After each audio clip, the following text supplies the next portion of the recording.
Predsjednik Rusije Vladimir Putin izjavio je da ta zemlja namerava da Belorusiji obezbedi državni kredit od 1,5 milijardi dolara, što bi moglo pomoći Aleksandru Lukašenku da trenutno izbegne ekonomsku krizu, prenosi Guardian.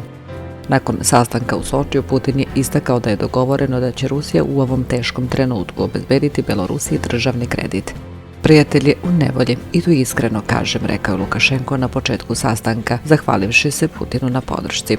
Susret u Sočiju je prvo putovanje za Lukašenka u inostranstvo od početka protesta u Belorusiji pre mjesec dana. Mi ćemo to ispuniti sada, koliko je poznato, naši ministri financija rade na ovome na profesionalnom nivou, precizirao je Putin.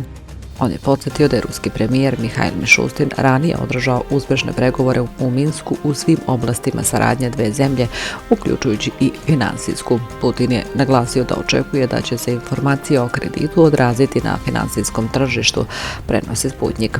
Putin je ocenio da je predlog o reformi ustava koji je izneo predsjednik Belorusije Lukašenko logičan, blagovremen i adekvatan.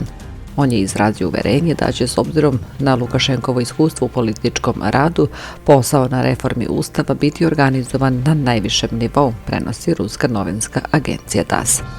Posjeta Sočiju usledila je dan nakon što se beloruska policija sukobila sa demonstrantima u Minsku i drugim gradovima u kojim su korišćeni vodeni topovi.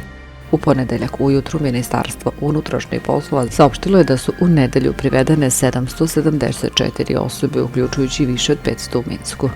Protesti traju više od mjesec dana otkako je Lukašenko proglasio pobedu na predsjedničkim izborima 9. avgusta, a potom nemilosrdno suzbio proteste, piše Blic i Espresso.rs.